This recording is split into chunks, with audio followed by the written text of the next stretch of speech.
السلام علیکم ناظرین، آپ دیکھ رہے ہیں نسیم زرع ایٹ پاکستان۔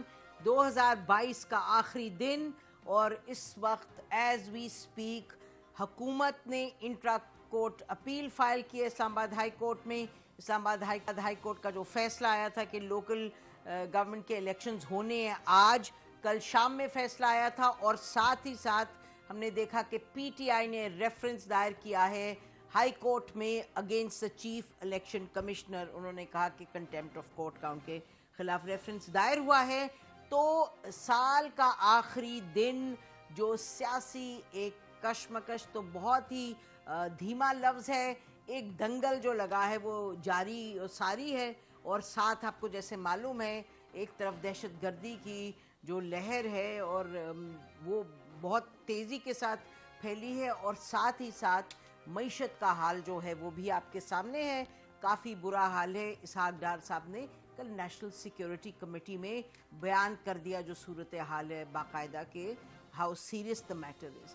ہم نے آج ناظرین دعوت دی ہے پاکستان کی major political party Tehreek Insaf کے سیکرٹری جنرل صاحب کو، جو کہ فائنانس منسٹر بھی رہ چکے ہیں، minister for planning and development بھی رہ چکے ہیں، اور ہم ان سے پوچھیں گے اسد عمر صاحب سے۔ وارم ویلکم ٹو دا شو اسد صاحب۔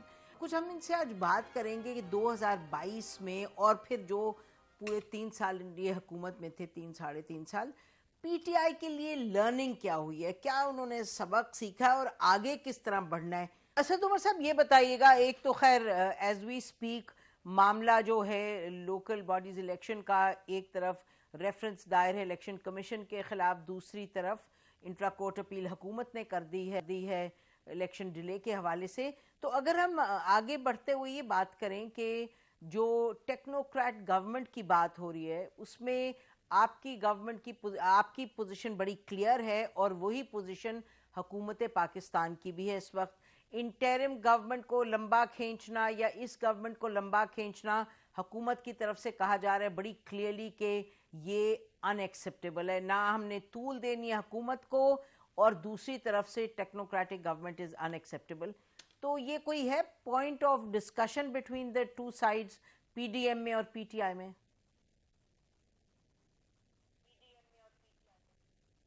نہیں نصیب، اس کے اوپر ہماری ڈسکشن سے معاملہ کوئی آگے بڑھ اس لیے نہیں سکتا کہ آئین کے اندر اس کی گنجائش نہیں ہے، تو ہم آئین سے تو اوپر نہیں ہیں، تو اگر ہم کوئی اس کے اوپر بات چیت کوئی بھی کرنا بھی اگر چاہے تو گنجائش اس کے اندر موجود نہیں ہے، آئین کے اندر ایسی گنجائش ہی نہیں ہے، بالکل واضح طور پہ لکھا ہوا ہے اگر قبل از وقت انٹرم گورنمنٹ بنتی ہے تو 90 دن کے اندر الیکشن کرانے ہیں، اگر ٹرم مکمل ہونے کے بعد بنتی ہے تو 60 دن کے اندر الیکشن کرانے ہیں، تو اس کے اندر کوئی گنجائش موجود نہیں ہے۔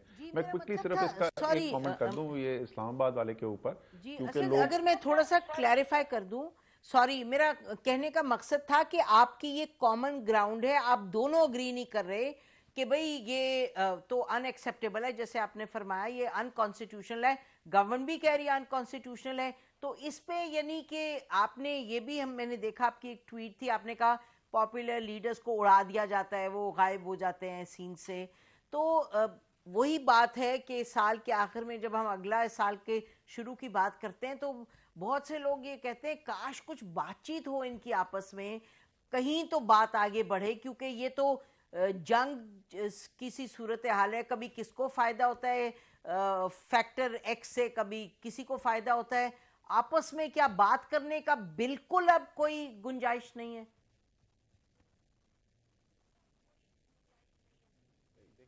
اس وقت جو صورتحال ہے وہ ایک عمومی جمہوری پروسیس نہیں چل رہا، ایک جمہوری عمل تھا، اسمبلیاں آئیں، صوبوں کے اندر بھی اسمبلیاں بنی، مختلف صوبوں میں مختلف پارٹیز کی حکومت تھی، وفاق میں کسی اور کی حکومت تھی، وہ بھی مخلوط حکومت تھی، اس کے اندر بھی 5 پولیٹیکل پارٹی شامل تھی، لیکن بیچ میں ایک عمل آیا جس سے یہ ڈسرپٹ ہوا، اور قومی سلامتی کمیٹی نے کہا جی واضح بیرونی مداخلت نظر آ رہی ہے، سارے میڈیا نے دکھایا کہ کس طریقے سے ضمیر خرید۔ یہ جو اس وقت کی صورتحال ہے، اس صورتحال میں بات چیت نہیں ہو سکتی۔ ہاں، حکومت یہ کہے کہ یہ جو اس وقت ایک انلیجٹمیٹ سسٹم اس وقت مارز وجود میں آ گیا ہے، اس کو ختم کر کے ہم آگے ایک نئے الیکشن کے لیے آگے بڑھتے ہیں، جلدی الیکشن کراتے ہیں، آئیں بیٹھیں، تاریخ کا تعین کریں، پھر اس کے بعد یہ تمام باتیں ممکن ہے۔ اور میری ذاتی رائے یہ، میں بار بار یہ کہتا رہا ہوں،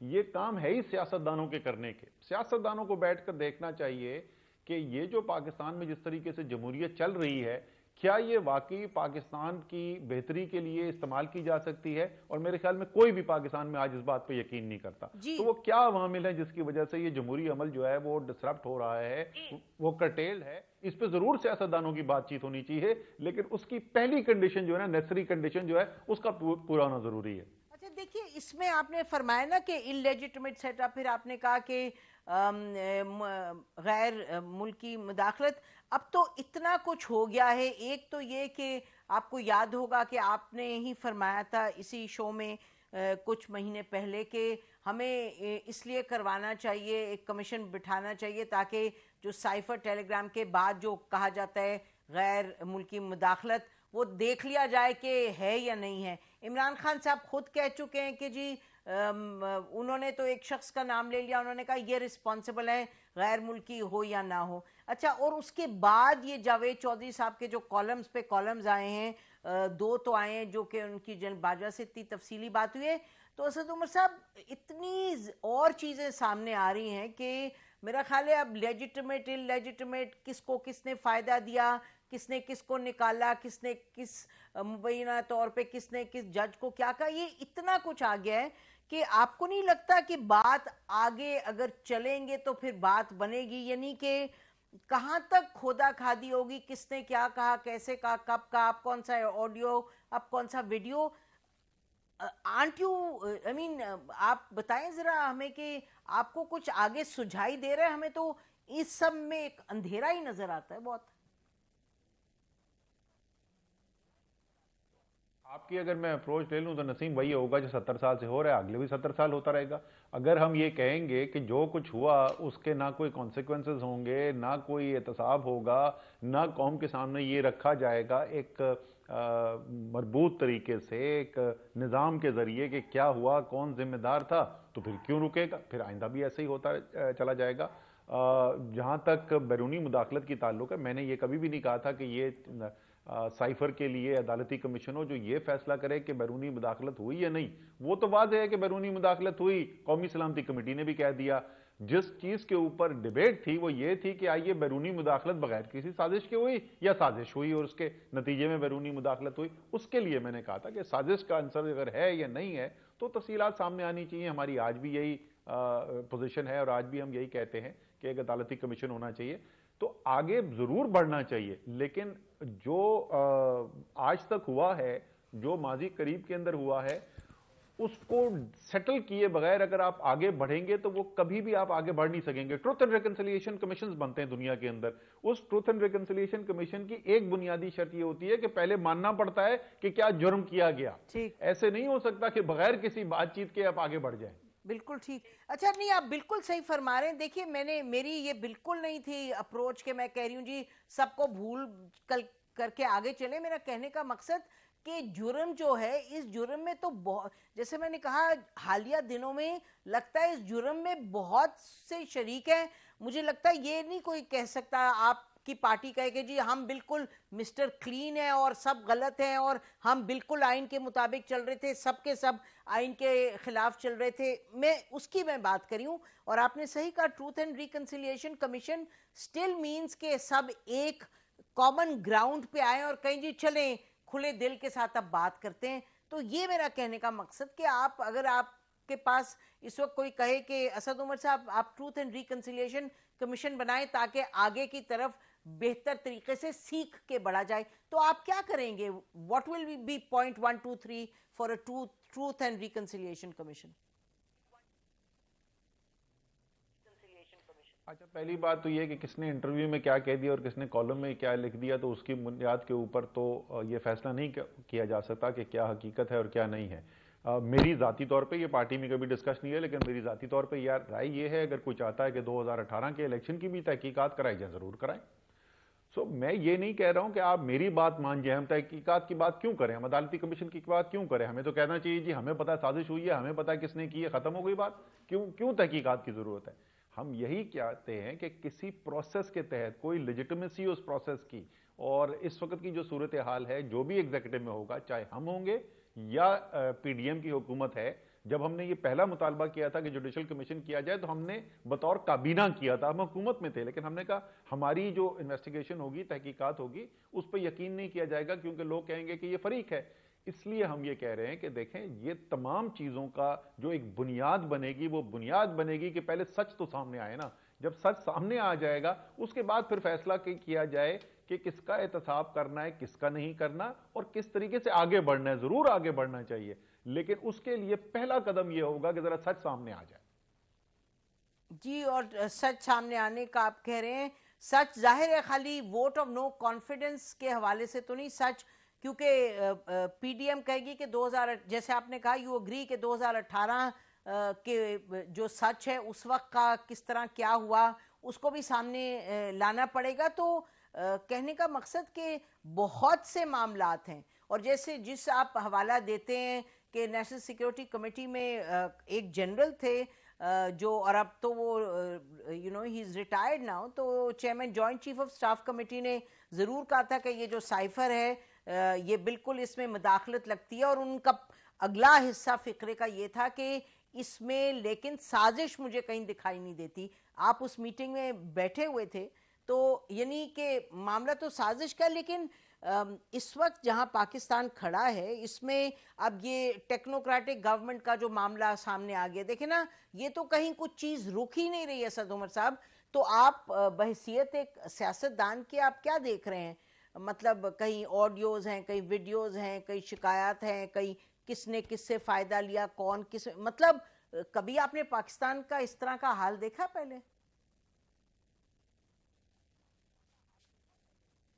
پہلی بات تو یہ صرف ایک شخص نے زبانی میٹنگ میں نہیں کہا، یہ جو پریس ریلیز تھی قومی سلامتی کمیٹی کی میٹنگ کے بعد، اور آپ کو پتا ہے وہ پریس ریلیز سے پہلے سویلین سائیڈ اور ملٹری سائیڈ دونوں ایکسچینج کرتے ہیں ڈرافٹ، اور متفقہ طور پر وہ پریس ریلیز کی گئی تو اس میں واضح بیرونی مداخلت کے الفاظ استعمال ہوئے ہیں، وہ قومی سلامتی کمیٹی کے الفاظ ہیں، وہ کسی ایک شخص کے الفاظ جی، سازش نہیں ہے، مداخلت ہے، بالکل ٹھیک کہہ رہے ہیں۔ سازش نہیں لکھا ہوا، اس کے اندر سازش نہیں لکھا ہوا، کیونکہ سازش کے اوپر ڈیوائیڈڈ اوپینین تھا، سازش میں کچھ ممبرز کہہ رہے تھے نہیں ہے سازش، کچھ کہہ رہے تھے سازش ہے۔ اچھا جی، جیسے پاکستان کے حالات، میں تو بار بار بول چکا ہوں نسیم کہ 1971 کے بعد سے پاکستان اتنے مشکل وقت میں نہیں آیا جتنا اس وقت ہے، کیونکہ جب میں تمام چیزوں کو جوڑتا ہوں، جو سیاسی انتشار ملک کے اندر ہے، جو معاشی بحران سے تو بات آگے نکل گئی ہے، معاشی تباہی ملک کے اندر ہو رہی ہے، اور اب تو سماجی انتشار بھی نظر آنا شروع ہو گیا ہے۔ اس وقت بہت بڑے بڑے چیلنجز ہیں اور بڑے فیصلے کرنے کی ضرورت ہے، اور جیسے میں نے پہلے کہا کہ یہ بالکل، یہ تو قومی لیڈرشپ کی ذمہ داری ہے کہ ادھر سے راستہ نکالا جائے آگے، لیکن میں آپ سے عرض یہ کر رہا ہوں کہ اگر اس کا پہلا سٹیپ نہیں لیا جائے گا تو پھر آپ آگے نہیں جا سکتے، آپ سیڑھیاں پھلانگ کے نہیں آگے پہنچتے، پہلے پہلی سیڑھی پہ قدم رکھنا پڑتا ہے، پھر اس کے بعد دوسری پہ جاتے ہیں۔ بالکل، اگر آپ اجازت دیں ہم ایک بریک لیں، پھر بریک کے بعد واپس آتے ہیں۔ ناظرین، اسد عمر صاحب کو آپ سن رہے ہیں، وہ کہہ رہے ہیں بہت بڑے چیلنجز ہیں اور نیشنل لیڈرشپ کی ذمہ داری ہے۔ بریک کے بعد ان سے پوچھتے ہیں کہ انہوں نے اس کے بارے میں کیا سوچا ہے، ان کی پارٹی کیا کہہ رہی ہے، کس طریقے سے نیشنل لیڈرشپ اپنا رول ادا کر سکتی ہے۔ اسٹے ود اس۔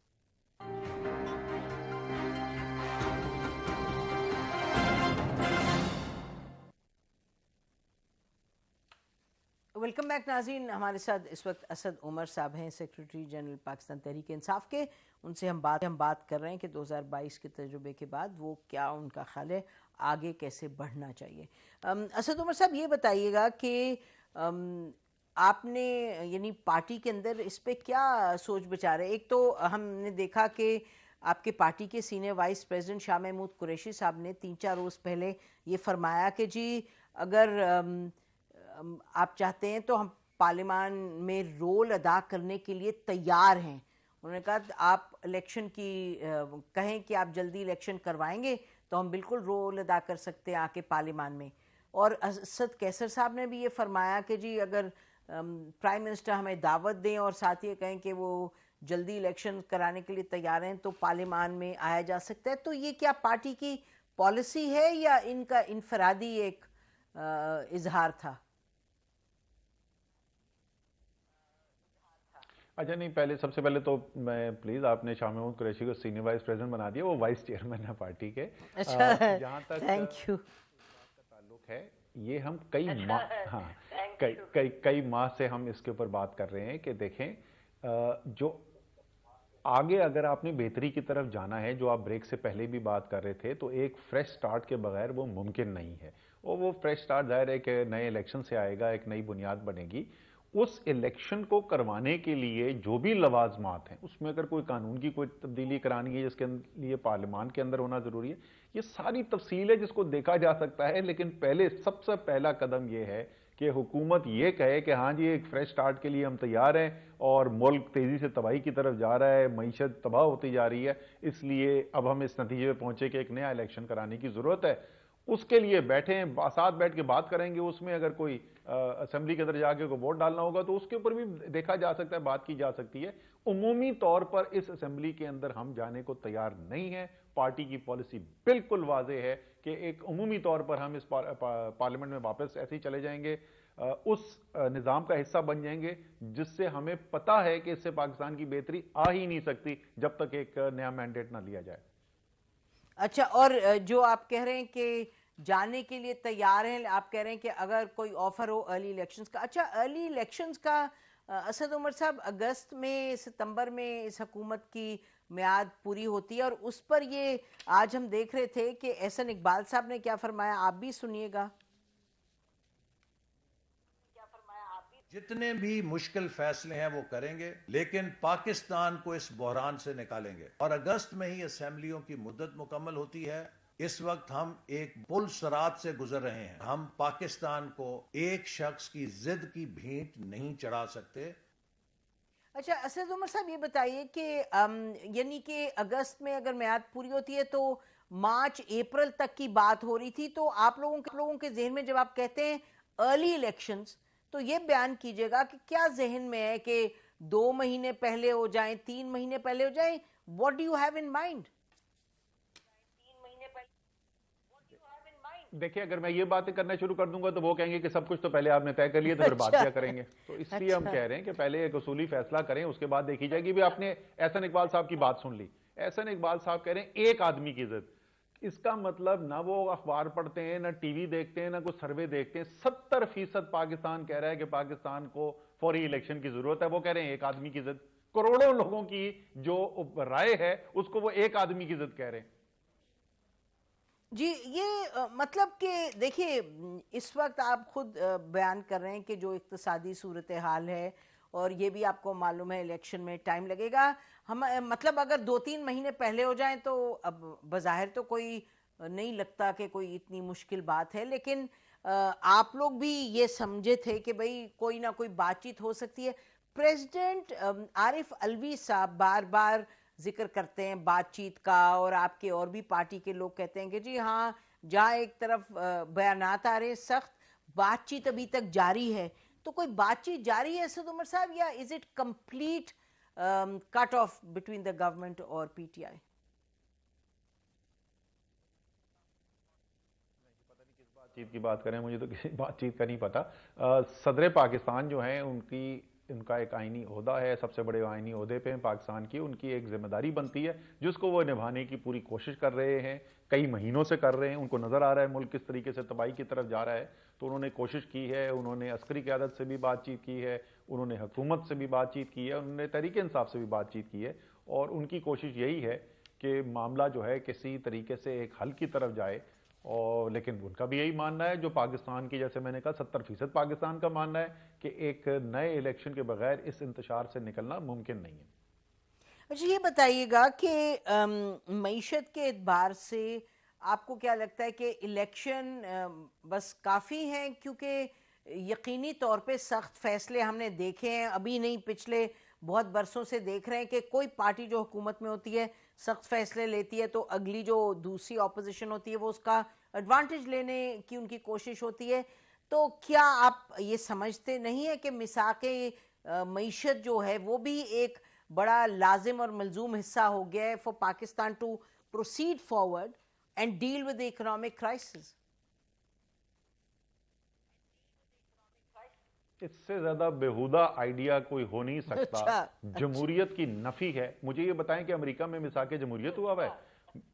امریکہ میں مساک معیشت ہوا ہوا ہے؟ یورپ کے کسی ملک میں مساک معیشت ہوا ہوا ہے؟ انڈیا میں مساک معیشت ہوا ہوا ہے؟ بنگلہ دیش میں مساک معیشت ہوا ہوا ہے؟ وہ ساری اکانومیز کیسے ڈیولپ کرتی ہیں؟ دیکھیں یہ جمہوریت کی نفی ہے.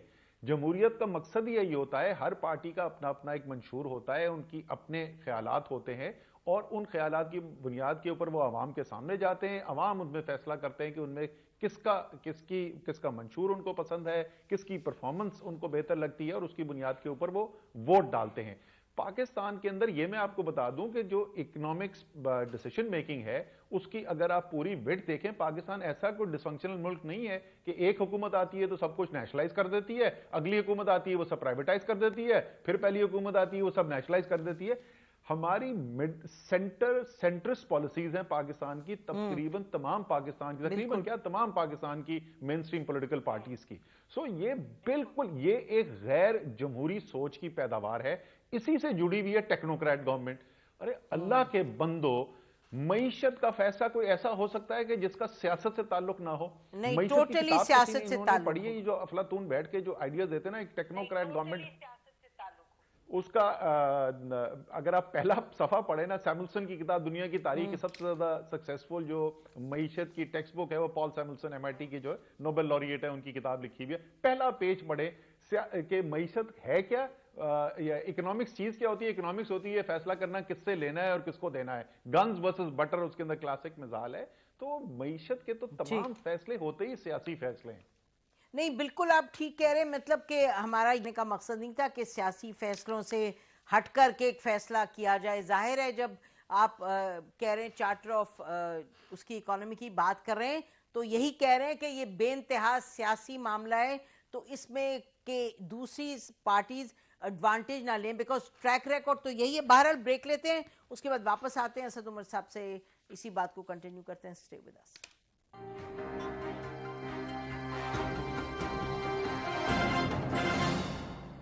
ویلکم بیک ناظرین, اسد عمر صاحب ہمارے ساتھ ہیں. بہت سی باتیں کرنے کو, ٹائم تو کم ہے.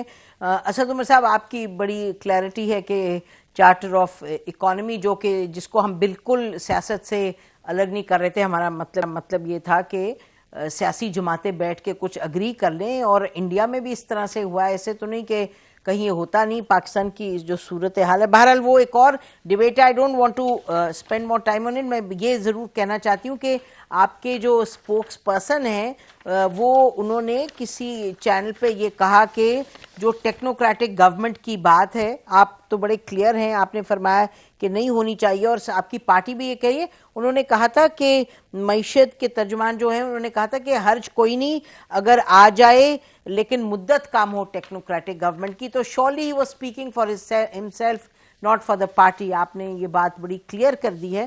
اب اگر ہم اس پر آ جائیں اسد عمر صاحب کہ جو آج کل ایک سوال اٹھ رہا ہے کہ جی اس وقت کراچی میں, اور آپ کا کراچی میں کیونکہ آپ کی بیس ہے, کہ وہاں جو MQM ہیں ان کے دھڑے اکٹھے ہو رہے ہیں.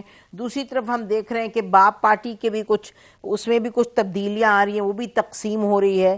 تو کیا آپ کو دکھائی دے رہا ہے, are all these natural processes at work?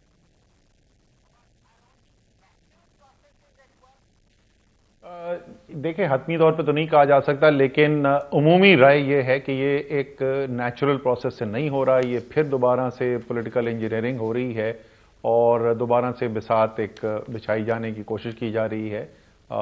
ہمیں سیاسی طور پہ کوئی نقصان نہیں ہے. ضرور PSP بھی مل جائے اور MQM کے دونوں دھڑے بھی مل جائیں, ہمیں اس سے کوئی سیاسی خطرہ نہیں پیدا ہوتا. لیکن اگر واقعی میں یہ پولیٹیکل انجینئرنگ جو عام طور پر تاثر ہے, اسی طریقے سے بلوچستان سے بڑی واضح خبریں آ رہی ہیں, عمومی جو خبر پھیلی ہوئی ہے اس وقت سیاسی حلقوں کے اندر وہ یہ ہے کہ ایک پولیٹیکل پارٹی کو سپورٹ کرنے کی کوشش کی جا رہی ہے. اگر یہ سچ ہے تو یہ بہت بڑا ظلم ہے پاکستان کے ساتھ, اور ہم پھر دوبارہ وہی ماضی کی غلطیاں دہرانے جا رہے ہیں. اچھا اسد عمر صاحب, آپ جو مینگل صاحب کی کمیٹی ہے آپ اس کے ممبر ہیں, اور وہاں سنا ہے کچھ ریکمنڈیشنز آ رہی ہیں اور کچھ سافٹ ریکمنڈیشنز آ رہی ہیں. آپ کا کیا خیال ہے, وہ کمیٹی کا کیا رول ادا کر پائے گی؟ وہ بھی ایک 70 سال پرانا معاملہ ہے جو کہ جس کے لیے لگتا ہے پولیٹیکل سٹیمنا نہیں ہے شاید لوگوں میں، بار بار we go round and round in circles. تو آپ کی کیا امید وابستہ کی آپ نے اس کمیٹی سے؟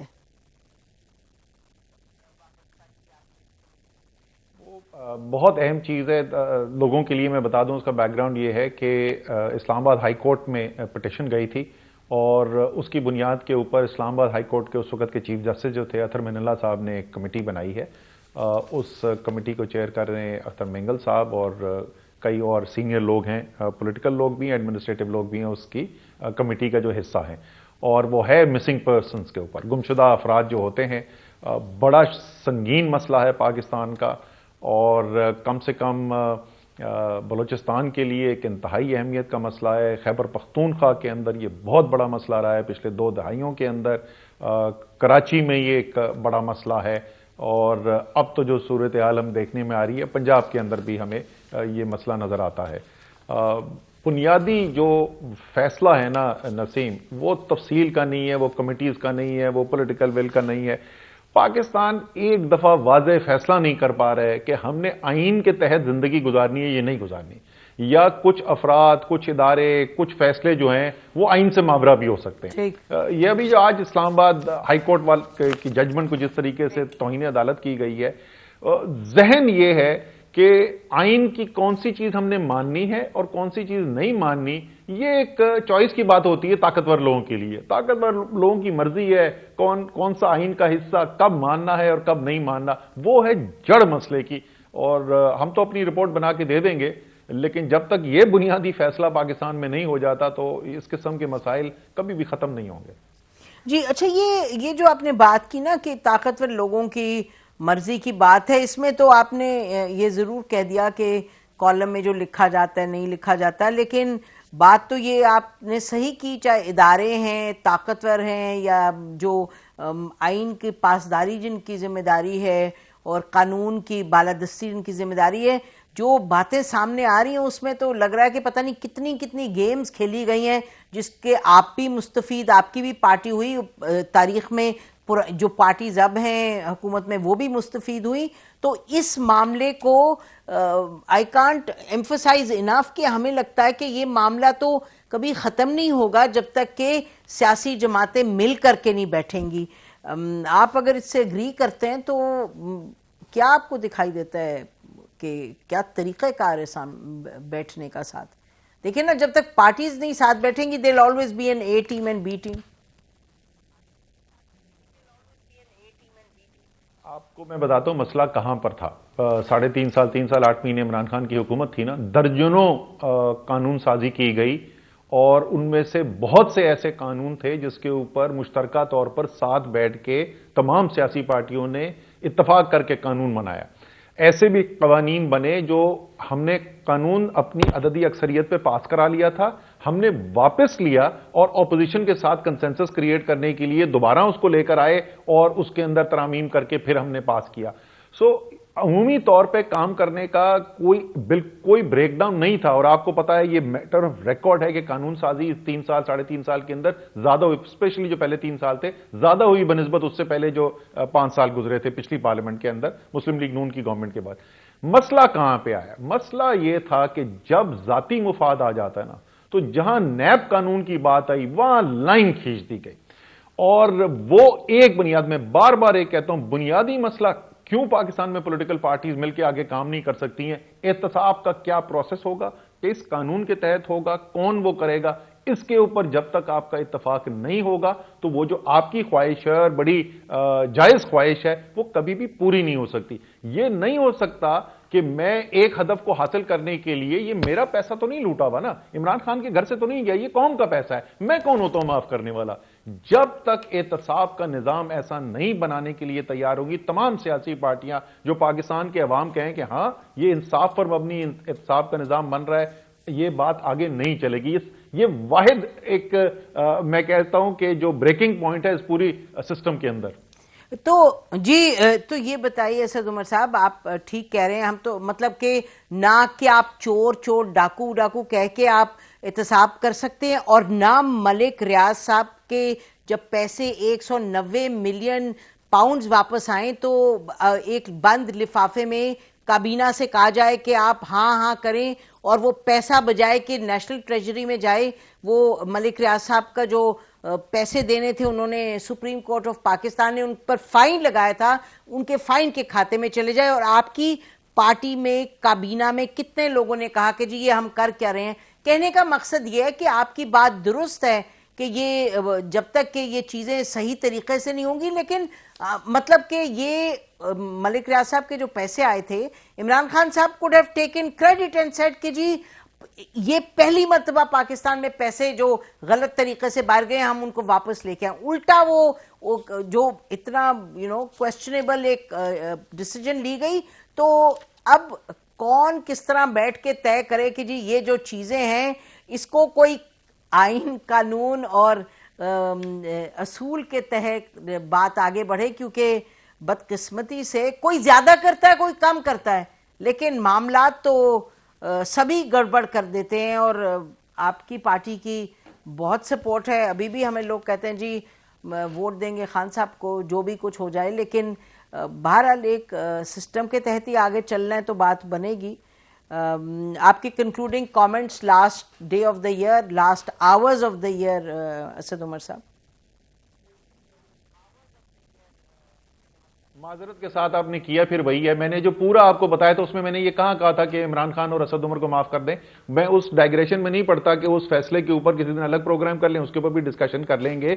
یہی تو پرابلم ہے پاکستان میں چورن جو بیچا گیا ہے وہ یہ ہے کہ سبھی چور ہیں, تو جب سبھی چور ہیں تو کیا فرق ہے یار, آگے بڑھو. نہیں جی, یہ میں یہ کہہ رہا ہوں کہ وہ نظام, آپ کو یہ ٹرانزیکشن پسند نہیں, ایک ایسا نظام, نہیں مجھے مکمل کرنے دیں, آپ نے بڑی تفصیل سے کامنٹ کیا, اب مجھے سننے دیں نا. میں یہ کہہ رہا ہوں کہ پاکستان میں نظام ایسا ہونا چاہیے کہ اگر جیسے آپ کو لگا کہ یہ فیصلہ غلط ہوا اور یہ فیصلہ جو ہے احتساب کی زد کے اندر آنا چاہیے, وہ فیصلہ احتساب کی زد کے اندر آئے. یہ کوئی, میں کب کہہ رہا ہوں کہ مجھے نہ آپ پکڑیں. اور جو آخری بات میں صرف یہ کہوں گا, جو آپ نے کہا سبھی کرتے ہیں زیادہ یہ کم, معذرت کے ساتھ میں نہیں کرتا, بتائیے میں نے کیا کیا, چائے کی پیالی کا بتائیں مجھے میں نے کیا غلط کیا. سو یہ بالکل غلط بات ہے کہ سب کلیکٹیو بات تھی, آپ کلیکٹیو بات کری تھی, آپ کی ذات سے نہیں بات کری تھی عمر صاحب, آپ کی ذات سے بالکل بات نہیں کری تھی, کلیکٹیولی میں کہہ رہی تھی کہ پارٹیز میں ابھی اتنا کچھ یقیناً, میں تو پھر آئی وڈ سے کہ ڈگریز کی بات ہے اور degrees makes all the difference, لیکن یہ کہنا کہ کوئی بالکل صاف ہے اور کوئی بالکل چور اور ڈاکو ہے, یہ تو حقیقت شاید نہیں ہے. آپ فرما دیجئے گا. یہ کہہ رہا ہوں کہ یہ فیصلہ تو پاکستان کے عوام نے کرنا ہے نا, پاکستان کے عوام یہ فیصلہ کر بیٹھے ہیں کہ کون چور ڈاکو اور کون نہیں ہے. لیکن میں آپ سے یہ کہہ رہا ہوں کہ میری پارٹی کے اندر, تحریک انصاف کے اندر رہتا ہوا اگر کوئی چوری کر رہا ہے تو مجھے تو سب سے زیادہ غصہ اس کے اوپر ہے, میں تو چاہتا ہوں سب سے پہلے وہ پکڑا جائے. اس لیے میں کہہ رہا ہوں کہ جب تک آپ ایک نظام نہیں بنائیں گے, وہ یہ کہتے ہیں کیونکہ سب چور ہیں تو چھوڑے یار, چوری تو ملک میں اندر ہوتی ہے. کیا کہتا حمزہ صاحب نے, بچوں چوری ہوتی ہے, کرپشن ہوتی ہے, ہونے تو کرپشن. اگری ود یو جی, نہیں اس میں کوئی ڈس ایگریمنٹ ہی نہیں ہے, 100% رائٹ, چوری ہوتی ہے. اور یہ تو کوئی سوال ہی نہیں کہ سب چور ہیں تو پاکستان کو ایک چور خانہ بنا دیں, ہرگز ایسی بات نہیں ہے. اسد عمر صاحب, آپ نے ہمیں ٹائم دیا, آپ کا بہت بہت شکریہ. اور انشاءاللہ ہم امید کرتے ہیں کہ ہر ایک کے لیے, آپ لوگوں کے لیے, اس ملک کے لیے اگلا سال بہتر ثابت ہو اور پاکستان میں بہتری آئے. ناظرین اسی پر ختم کرتے ہیں. خدا حافظ. پاکستان زندہ باد.